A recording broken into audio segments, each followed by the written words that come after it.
अध्याय 28 प्रिंस का भागना। हैरी को महसूस हुआ जैसे वो भी हवा में उड़ रहा हो।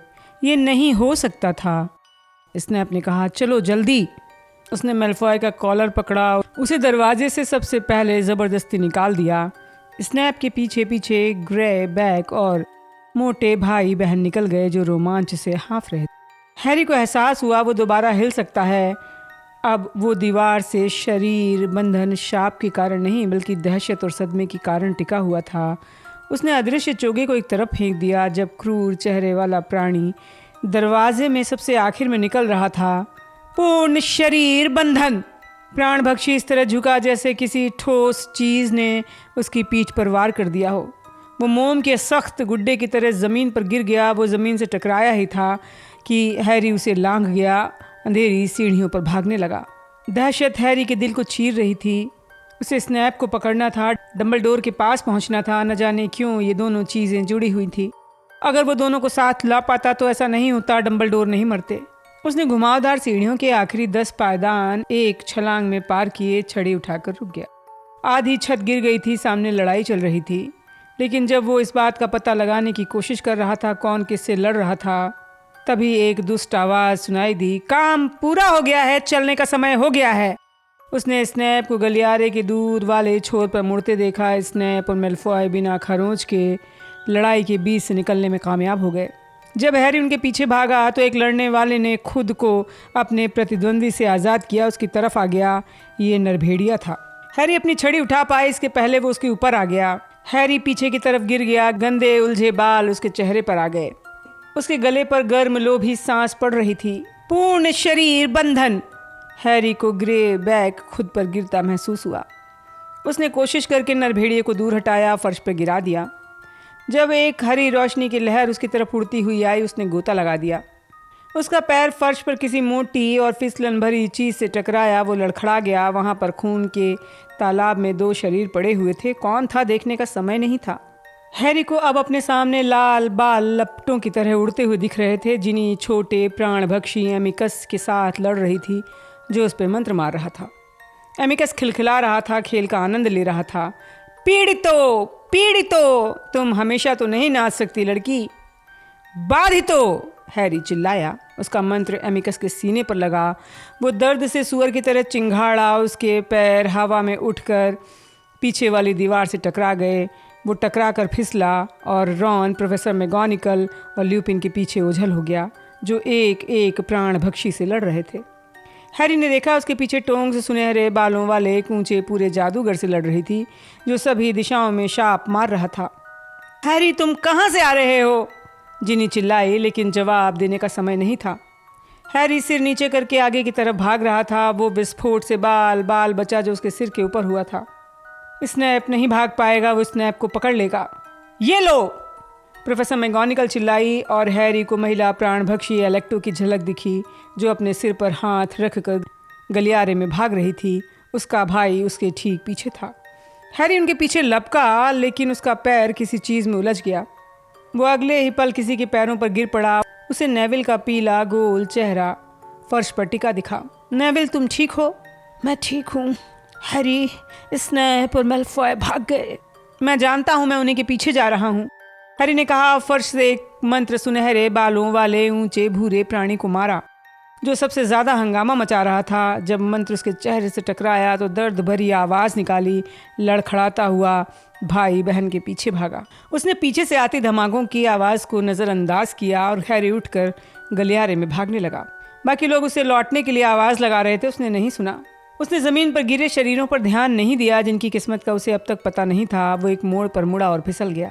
स्नैप काफ़ी आगे निकल गया होगा। क्या ये संभव है कि वो आवश्यकता कक्ष में जाकर अलमारी में घुस गया हो, या फिर माया पंछी के समूह ने अब तक वहाँ का रास्ता बंद कर दिया होगा ताकि प्राणभक्षी उस रास्ते से वापस न लौट सके। उसे अपने कदमों की आवाज़ के अलावा कोई और आवाज़ सुनाई नहीं दे रही थी। अगले खाली गलियारे में भागते समय उसका दिल तेजी से धड़क रहा था। फिर उसे पैर का खून भरा निशान दिखा जिससे उसे ये पता चल गया कि कम से कम एक प्राणभक्षी स्कूल के सामने वाले दरवाजे की तरफ भागा था। शायद आवश्यकता कक्ष का रास्ता सचमुच रोक दिया गया था। कवच के अवशेषों के ऊपर से उछलते समय हैरी को चीखने चिल्लाने की आवाज़ें आ रही थीं। ऐसा लग रहा था कि महल के बाकी लोग जाग गए हैं। वहाँ वो एक शॉर्टकट की तरफ भागा ताकि भाई बहन से आगे निकलकर स्नैप और मेलफॉय के करीब पहुँच सके, जो निश्चित रूप से अब तक मैदान में पहुँच गए होंगे। हैरी प्रवेश हॉल के पार भागा और बाहर अंधेरे मैदान में पहुँच गया। सामने 3 आकृतियाँ घास पर तेजी से भाग रही थी। वो अंतर्ध्यान होने के लिए दूर वाले गेट पर जा रही थी। उन्हें देखकर लग रहा था पीछे वाला वही विशाल सुनहरे बालों वाला प्राणभक्षी होगा। उससे थोड़ा आगे स्नैप और मेलफॉय भाग रहे थे। एक चमक, चिल्लाने की आवाज़ें, रोशनी और एक चमक, और फिर हैरी समझ गया हैग्रिड अपने कैबिन के बाहर निकला होगा और प्राणभक्षियों को भागने से रोकने की कोशिश की होगी। लेकिन हैरी ने अपने सिर में एक अनापेक्षित आवाज़ सुनी, हैग्रिड नहीं, हैग्रिड नहीं। पीछे से कोई चीज़ आकर हैरी से टकराई। वो आगे गिर गया, उसका चेहरा ज़मीन से टकराया, उसके दोनों नथुनों से खून बहने लगा। वो लुढ़का तो उसने अपनी छड़ी तैयार करते हुए सोचा वो शॉर्टकट का इस्तेमाल करके जिन प्राणभक्षी भाई बहन से आगे निकल आया था वो उसके पीछे होंगे, उन्हीं हमला किया होगा। बाद ही तो, वो चिल्लाया जब वो लुढ़कने के बाद अंधेरी ज़मीन पर उखड़ू बैठ गया। उसका मंत्र चमत्कारिक रूप से प्राणभक्षी से टकराया जो गिर गया और उसने दूसरे को भी गिरा दिया। हैरी उछलकर दोबारा स्नैप के पीछे भागने लगा। सुनहरे बालों वाला प्राणभक्षी हैग्रिड पर शाप मार रहा था, लेकिन हैग्रिड में ज़बरदस्त शक्ति थी जो उसे अपनी दानवी माँ से विरासत में मिली थी और सुरक्षा का काम कर रही थी। बहरहाल स्नैप और मेलफॉय भाग रहे थे। वो जल्दी ही गेट के पार निकल जाएंगे, अंतर्ध्यान हो जाएंगे।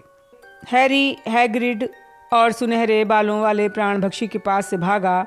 उसने स्नैप की पीठ पर निशाना साधा और चिल्लाया, स्तब्ध हो। स्नैप चिल्लाया, भागो ड्रैको। स्नैप मुड़ा। 20 गज के फासले से उसने हैरी की तरफ देखा और एक साथ अपनी छड़ियाँ उठाईं, पीड़ी।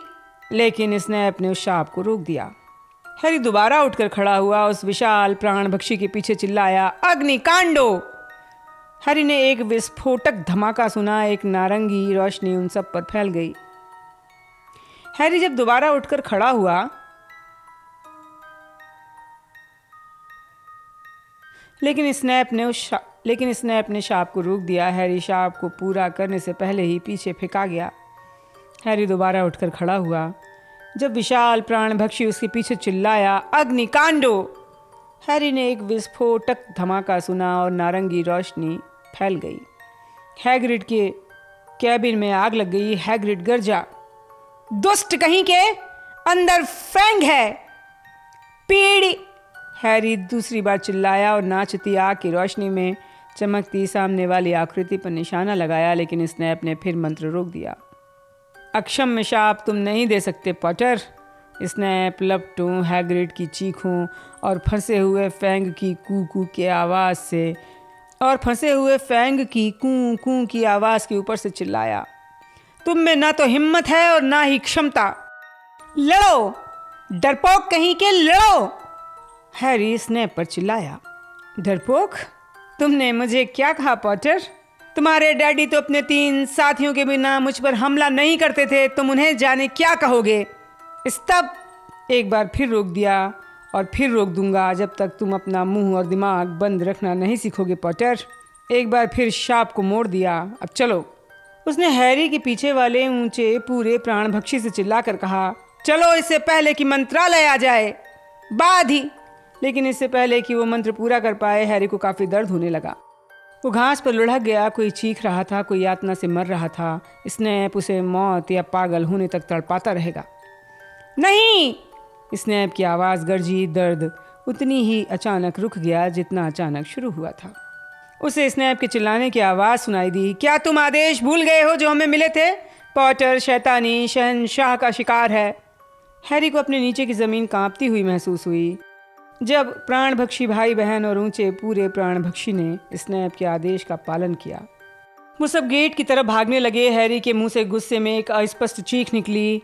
इस पल उसे जीने मरने की परवाह नहीं थी। वो उठकर खड़ा हुआ, स्नैप की तरफ लपका। इस आदमी से उसे उतनी ही नफरत थी जितनी वोल्डेमॉर्ट से थी। सेक्टम! स्नैप ने अपनी छड़ी लहराई। शाप एक बार फिर मुड़ गया। हैरी कुछ फुट दूर था। स्नैप का चेहरा आखिरकार साफ दिख रहा था।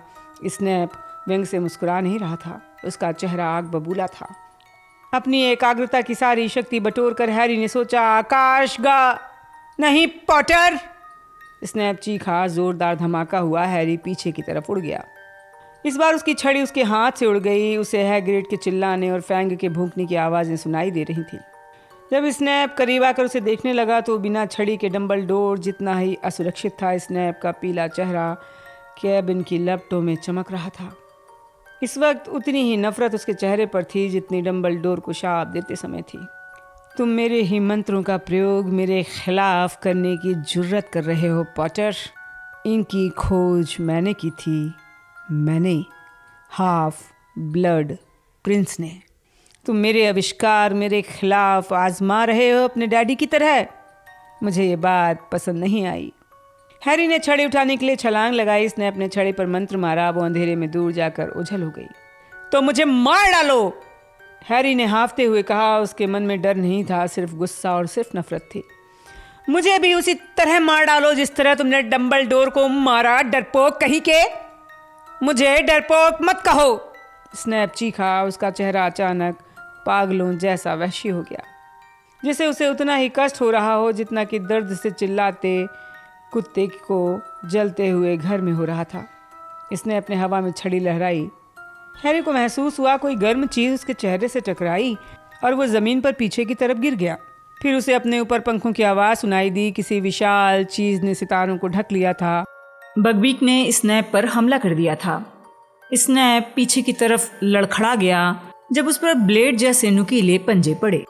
हालांकि हैरी जैसे तैसे बैठ गया था, तब भी उसका सिर जमीन से टकराने के कारण चकरा रहा था। उसने देखा स्नैप पूरी तेजी से भाग रहा है और विशाल पक्षी अपने पंख फड़फड़ाता हुआ उसके पीछे भाग रहा है। हैरी ने उसे पहले कभी इतना उग्र नहीं देखा था। हैरी उठकर खड़ा हुआ और अपनी छड़ी की तलाश करने लगा ताकि वो दोबारा पीछा कर सके, लेकिन जब उसकी उंगलियां घास में टटोल रही थीं और टहनियों को हटा रही थीं, तब वो समझ चुका था कि अब बहुत देर हो चुकी है। उसका अंदाज़ा सही था। छड़ी मिलने पर उसने देखा कि गरुण अश्व गेट का चक्कर लगा रहा है। स्नैप स्कूल की सीमा से बाहर अंतर्ध्यान होने में कामयाब हो गया है। हैग्रिड, हैरी बुदबुदाया, जो अभी हैरत में चारों तरफ देख रहा था। हैग्रिड! वो लड़खड़ाते हुए जलते मकान की तरफ भागा जब विशाल आकृति लपटों के बीच से फैंग को अपनी पीठ पर लाद कर बाहर निकली। कृतज्ञता के साथ हैरी घुटनों के बल बैठ गया। उसका अंग अंग दुख रहा था, उसका पूरा शरीर दर्द कर रहा था और हवा दर्द के साथ फेफड़ों में जा रही थी। तुम ठीक तो हो हैरी? तुम ठीक हो? हमसे कुछ बोलो हैरी। हैग्रिड का बालों वाला बड़ा चेहरा हैरी के ऊपर तैर रहा था। उसे सितारे दिखना बंद हो गए थे। हैरी को जली हुई लकड़ी और कुत्ते के बालों की बदबू आ रही थी। उसने एक हाथ बाहर निकाला, फैंग के गर्म और जिंदा शरीर को अपने पास हिलता महसूस किया। मैं ठीक हूँ, और तुम? हैरी ने हाँफते हुए कहा। जाहिर है हम ठीक हैं। हमारा काम तमाम करना आसान नहीं है। तुम्हारे मकान की आग बुझानी चाहिए, हैरी ने कहा। सम्मोहन मंत्र जलधारा है, जानते थे इसी जैसा होगा। हैग्रिड बुदबुदाया। गुलाबी फूलों वाली छतरी उठाकर बोला, जलधारा। छतरी की नोक से पानी की धारा बह निकली। हैरी ने छड़ी वाला हाथ उठाया जो शीशे जैसा लग रहा था। वो भी बुदबुदाया, जलधारा। दोनों मिलकर कैबिन पर घंटों पानी फेंकते रहे जब तक आखिरी लपट नहीं बुझ गई। ये ज़्यादा बुरा नहीं है, हैग्रिड ने कुछ मिनट बाद उम्मीद से कहा। ऐसी कोई चीज़ नहीं जिसे डम्बलडोर ठीक नहीं कर सकते। ये नाम सुनते ही हैरी के पेट में भयंकर दर्द होने लगा। खामोशी और शांति से उसके भीतर दहशत उठने लगी। हैग्रिड, जब हमने उनके आने की आवाज़ सुनी तो हम कास्ट जीव के पैर बांध रहे थे, हैग्रिड ने दुख से कहा।